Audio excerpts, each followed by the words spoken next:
Please welcome Billy Eichner and Luke Macfarlane. Huge congrats on the movie. We love the gays here in Australia, and I hear that you've got your eye on the Australians as well. Is it true that you've been on the app since being in town? Of course I have, yeah. The second I got here, I immediately went on Grindr. That's what I do. And any luck? No luck, but I still have a few nights, so we'll see. Congrats on the movie. Thank you. It is so funny. Hollywood rom-coms are always pretty shiny, and they usually have less foursomes, I've noticed. We have more than one. We're making up for lost time. Yeah, is that something it's been missing in rom-coms, do you think? Yeah, I think When Harry Met Sally needed another Harry and another Sally.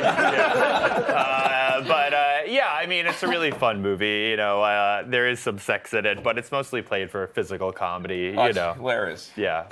This prompted Pete and I to have quite a few conversations last week after seeing the film. Pete sort of had quite a few questions about gay life. Wow. Was it intended to be educational? No, it was intended to be funny, honestly. It was intended to be funny, and I think it's a great, you know, part of seeing a movie is getting a sort of peek behind the curtain of another kind of life. So you do definitely get that in our movie. The question I had was about the Steve in those foursomes. Yeah. There's always a Steve who can't quite...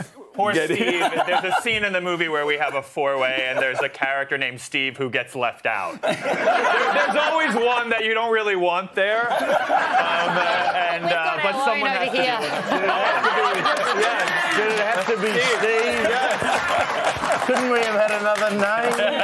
Steve is always fighting his way in, though. Yeah. That's what we love Steve for that. I feel left out often, yeah. I end up having to give Steve a massage, so we'll see what happens today. I'm not on Grindr. But you're here. You're here.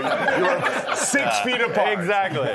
You're travelling the world with the premieres. What's it like? You wrote the movie. What's it like seeing it on the big screen now? It's still very magical. It's so exciting. And it's great to see people all over the world react to it. Yeah. You know, different people find different things funny, but ultimately it's great to put a comedy in movie theaters. You know, we don't get many comedies at the cinema anymore. You know, we get a lot of action movies and horror movies and other types of movies, but it's great to sit in a movie theater and laugh with people, especially after the pandemic. And it's just it's very fun and it's uplifting. Yeah. It seems like you enjoyed poking fun at some of the stuff that people tend to have a dig at the gays about. You run an LGBTQIA plus museum in this, but that is something that you do have a lot of fun with. Yeah, I mean, we didn't want to make a sanctimonious movie where everything is so serious. A lot of the stories we get that major Hollywood studios put out about gay people or LGBTQ folks are often very tragic. It's about the suffering of being gay, and we're all in the closet, and it's Brokeback Mountain, and we're dying, and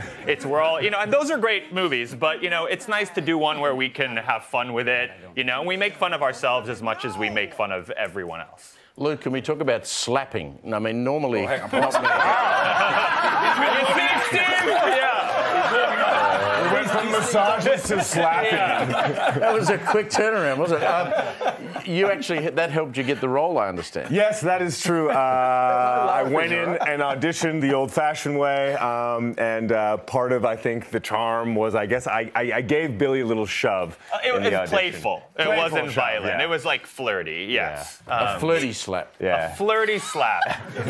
You used to be able to do that, you know? He did go a little bit further. I think we have a clip from the movie. He went a little bit further than just the slapping, I think. Oh, my goodness, we're going to see. Big, like, bro-y, like, meathead idiots. Oh, look, Aaron, they're fighting. You want to be in the fight? Yeah, you like that? Hey. Oh, wow. I can be tough like your boys. Yeah. Oh, that's what you like, huh? Oh, now you're on my blanket, bro. Oh, now you want on my big blanket? Oh, yeah. What's going on? Over your blanket.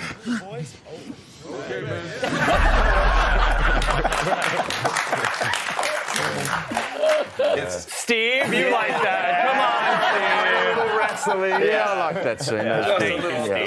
Well done, Luke. Your first time in Australia. Are you going to get a chance to see much of Australia, or are you back I wish we had more time. We're doing our best. We're headed to Sydney tomorrow. We have another premiere screening there tomorrow night. I would love if we had more time, but it's what I've seen, I've loved. I want to come back. Lots of slapping and flirting in Sydney. Well, you can catch all the Feels and Bros hit cinema on October 27. It's been an absolute pleasure having you both here. Billy Eichner and Luke Macfarlane, thank you.